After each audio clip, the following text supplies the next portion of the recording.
Why is it that the population, and that comes to chapter 3, the population of Muslims in undivided India in 1947 was only 25%.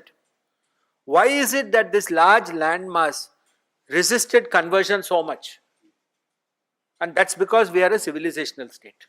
What is this civilizational state?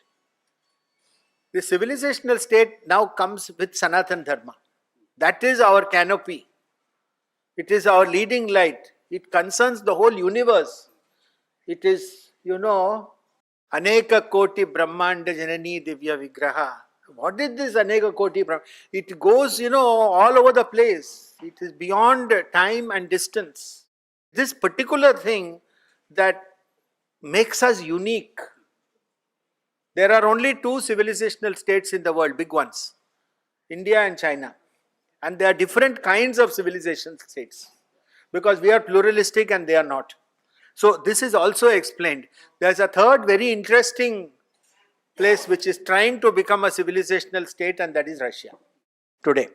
So what this Russia does, if you read the works of Alexander Dugin, you will find out that they are trying, Putin, and he is saying that the whole experiment of Russia looking west since the time of Peter the Great was all a big waste of time.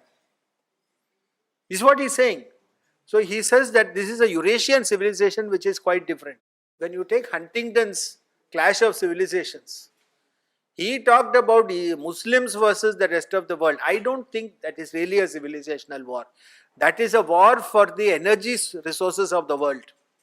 That is an economic war maybe. The real civilizational war is Bharat Varsha versus the rest of the world. And that's why I wrote in the theme of the book, India did not start this war, but Bharat will finish it. That is the real civilizational war of today, which is the war in which we are all involved. It is not a war with weapons. Because Bharat Varsha has never wanted territory beyond Bharat Varsha. Bharata Varshe, Bharata Kande, Jambu Dvipe. That is all that we want. We don't want anything more than that. From the ocean to the mountain, in the island where the children of Bharata live, all those Dvipas, the last most convergent one is the Jambu Dvipa. That is where we are sitting now. And with that Mount Meru on top.